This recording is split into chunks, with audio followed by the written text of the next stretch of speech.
Il y a quelques jours, je vous ai fait l'unboxing de ce smartphone qui est tout juste ici, qui est le smartphone de la marque Hotwave, le Hotwave Hyper 7. Pour les personnes qui ne connaissent pas cette marque, c'est une marque qui fait des tablettes, des smartphones extrêmement résistants, parce que oui, on est sur des smartphones anti-choc, on est sur des smartphones qui peuvent aller sous l'eau, parce qu'ils ont tout souvent les certifications IP68, IP69, qui veut dire jusqu'à 2 mètres de profondeur pendant plusieurs heures. Donc on est vraiment sur ce style de produit. Pour ceux qui veulent maintenant mon avis, parce que oui, ça fait maintenant une semaine que je le teste, je vais vous donner mon avis, les caractéristiques. On est d'ailleurs sur une diagonale de 6,6 pouces, un écran LCD, oui, pas d'écran AMOLED souvent pour ce style de produit, surtout qu'on est sur un tarif quand même qui est plutôt bas, je vais vous donner en fin de la vidéo.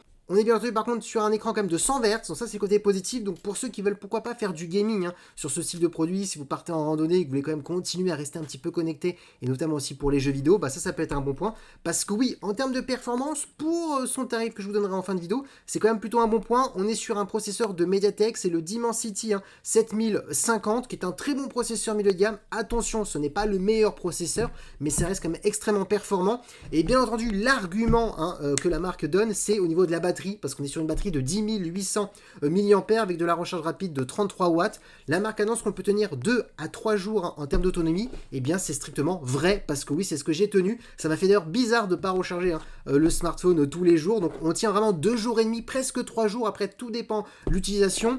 En termes de graphisme, sur les gros jeux vidéo qui existent sur smartphone, pour ceux qui aimeraient bien savoir jusqu'à quel graphisme on peut jouer sur ce smartphone, notamment sur Call of Duty Mobile, vous avez faible, moyen, élevé et ultra.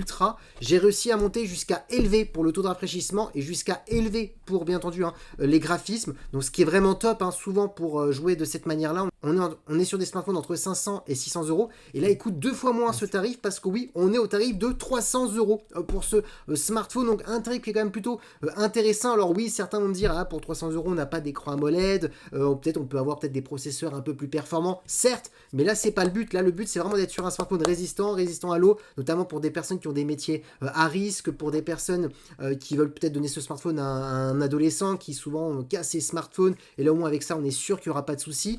Et ensuite, j'ai oublié de parler de la partie photo. On est sur un capteur de 64 mégapixels qui fait des photos plutôt correctes. Là aussi, ça ne sera pas le meilleur photophone par rapport à son tarif. Mais encore une fois, c'est pas le but de ce smartphone. Donc voilà pour le Hotwave Hyper 7. Dites-moi ce que vous en pensez en commentaire. Est-ce que ce style de produit souvent vous intéresse? En tout cas, s'il vous intéresse, vous avez le lien directement sur mon profil TikTok, mon site internet Lorenzo-Hightech.